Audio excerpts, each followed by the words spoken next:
Most people move through life believing their inner state is something that happens to them. A heavy day feels heavy because circumstances press down.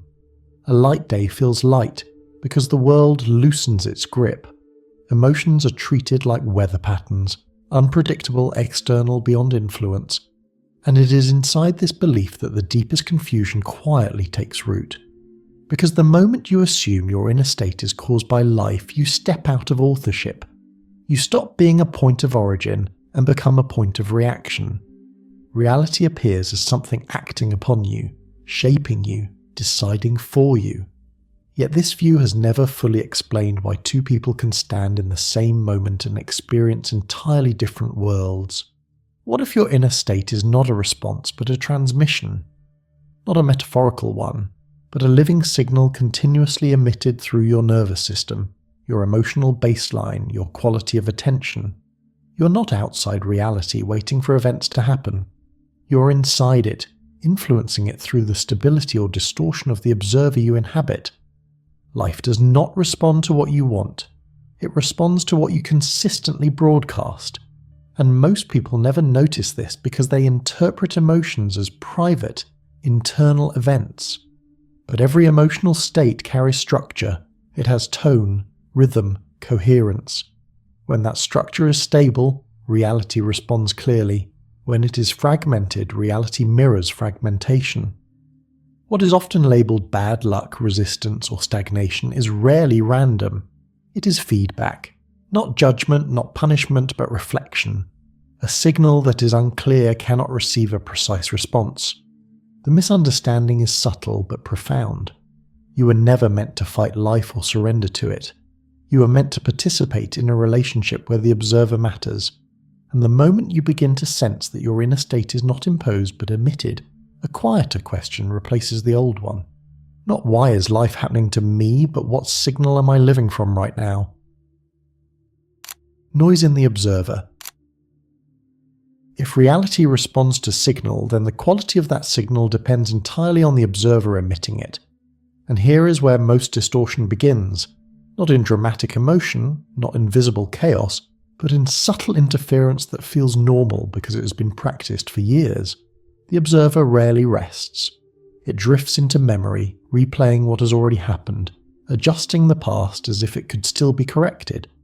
Then it jumps forward into imagined futures, rehearsing threats, outcomes, and contingencies that have not arrived. In this constant movement, the observer is almost never fully present, and a signal that is not present is always delayed. This is not a psychological issue, it is a mechanical one. An observer stretched across time cannot emit a coherent signal. One part is anchored in what was, another is pulled toward what might be, and the present becomes thin, unstable, fragmented.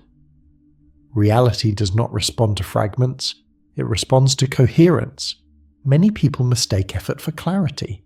They think that doing more, thinking more, analysing more will stabilise their lives. But effort layered on top of interference only amplifies noise. It creates the illusion of control while quietly degrading signal precision. Noise is not always negative.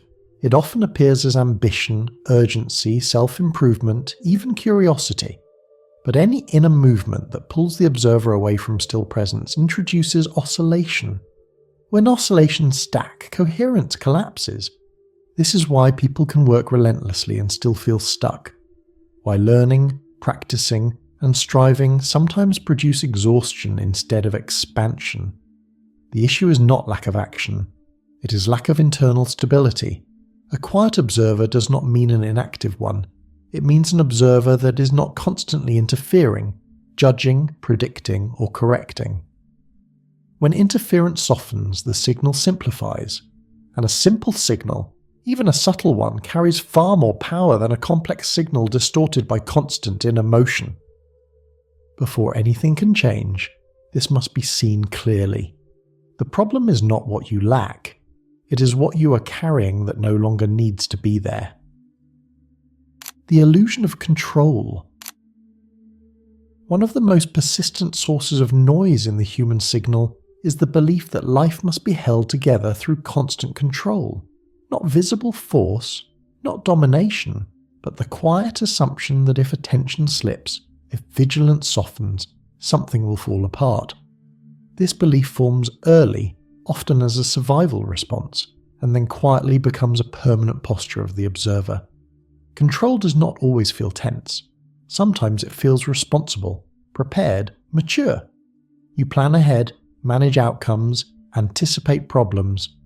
But beneath this competence lies a nervous system that never fully rests. The observer remains on watch, scanning for deviation, correcting the flow, resisting uncertainty. And this constant supervision introduces a subtle vibration of unsafety into the signal. Reality responds faithfully to that vibration, not by punishing, but by presenting situations that seem to require even more control. A loop forms. The more you hold, the more there is to hold. The more you manage, the less life appears to move on its own. Letting go of control is often misunderstood as withdrawal, as if you stop acting, choosing, or caring. But what is released is not action. It is attachment to outcome. Two actions can look identical on the surface, yet the signal behind them can be entirely different. One is driven by trust in the process, the other by fear of deviation. When attachment softens, something immediate happens in the system. The observer steps back from the role of supervisor and returns to the role of participant. Breathing deepens. The baseline signal calms, not because life has changed, but because interference is reduced. Control does not create order, it creates the feeling of doing something. Order emerges when the observer is stable enough to allow the natural intelligence of the process to operate. This is not an invitation to believe, it is an invitation to observe. Notice what happens inside when you release the need to force an outcome. The difference is not philosophical, it is felt. And in that feeling, the first layer of noise begins to dissolve. Emotional intrusion and story identity. Beyond control, there is a quieter form of noise that slips into the signal unnoticed.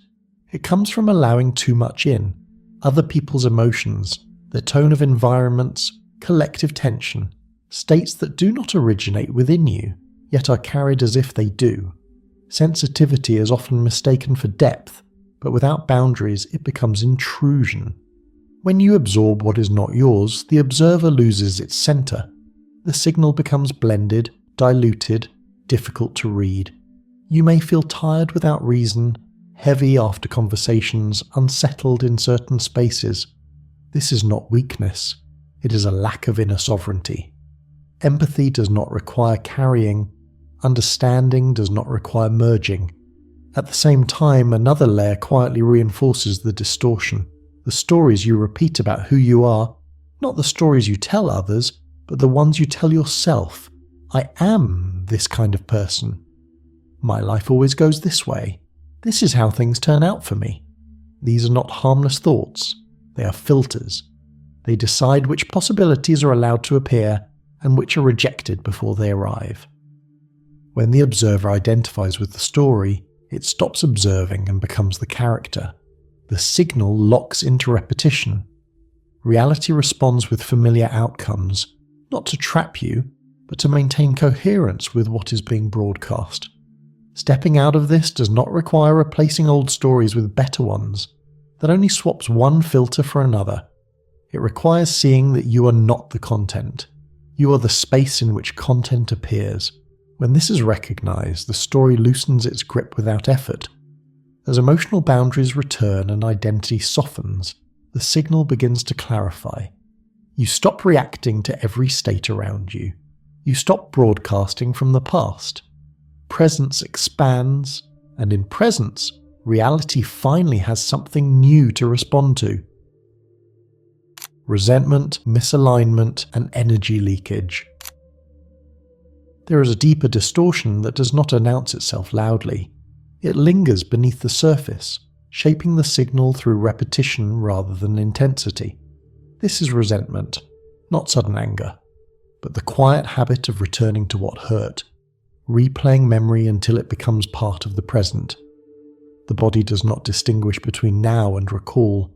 Each time an old wound is revisited, the nervous system responds as if the event is happening again. Muscles tighten, breath shortens. The observer returns to an earlier position, and the signal being emitted carries the imprint of the past. Reality does not read time, it reads state. So it responds with situations that echo what has not been released. Resentment is often defended as protection, a way to remember, to stay alert, to avoid being hurt again. But memory does not require emotional charge to function. Awareness does not need pain to remain sharp. Holding resentment does not preserve wisdom, it preserves noise. Alongside this sits another form of leakage, living out of alignment, saying yes when something inside says no, performing roles that no longer fit, adjusting expression to maintain acceptance. Each small betrayal seems harmless, but together they fragment energy. One part of you moves forward, another holds back. The signal splits. Misalignment is exhausting because it requires constant management. You're not only living life, you're maintaining an image. That maintenance draws energy away from presence, and where energy leaks, coherence cannot form. Release does not come from forcing forgiveness or dramatic change. It comes from recognition, from seeing the cost of carrying what no longer serves. When resentment is no longer fed, it weakens. When alignment is restored in small, honest moments, energy returns. As loops collapse and inner truth is honored, the signal reunifies. Less effort is required, less is held back. And in that wholeness, something subtle but powerful emerges, a state where life no longer feels resisted, because you are no longer resisting yourself. When the signal becomes clean.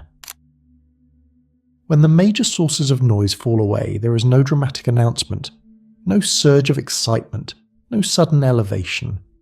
What appears instead is clarity, a quiet, stable sense that things are no longer being pushed or pulled out of shape. The signal becomes readable. Reality responds differently to a clean signal, not with spectacle but with precision. Resistance softens, situations unfold with less friction. Decisions no longer require endless analysis because intuition has space to function. You sense what fits and what does not without needing to justify it. This is often mistaken for luck. Opportunities arrive without strain. Timing feels accurate. Certain relationships dissolve without conflict, while others deepen naturally. Not because you're trying to manifest, but because there is nothing distorting the exchange between you and the field of reality. There may be moments of emptiness here. Structures that once required effort fall away, leaving space behind. This can feel unsettling if it is misunderstood. But emptiness is not loss. It is availability. What no longer belongs cannot remain when the signal is clear. One of the clearest signs of this state is the absence of urgency. You still act, you still move, but the pressure to force outcomes is gone. What needs speed moves quickly. What needs patience is allowed its time. The rhythm self-adjusts. This does not mean life becomes easy. Challenges still appear. Change still happens. But you meet them from response rather than resistance. Feedback arrives early before damage accumulates. Adjustment becomes natural instead of corrective. The most important thing to understand is this: vibration was never meant to be raised through effort. It stabilizes when interference ends. You do not become someone else.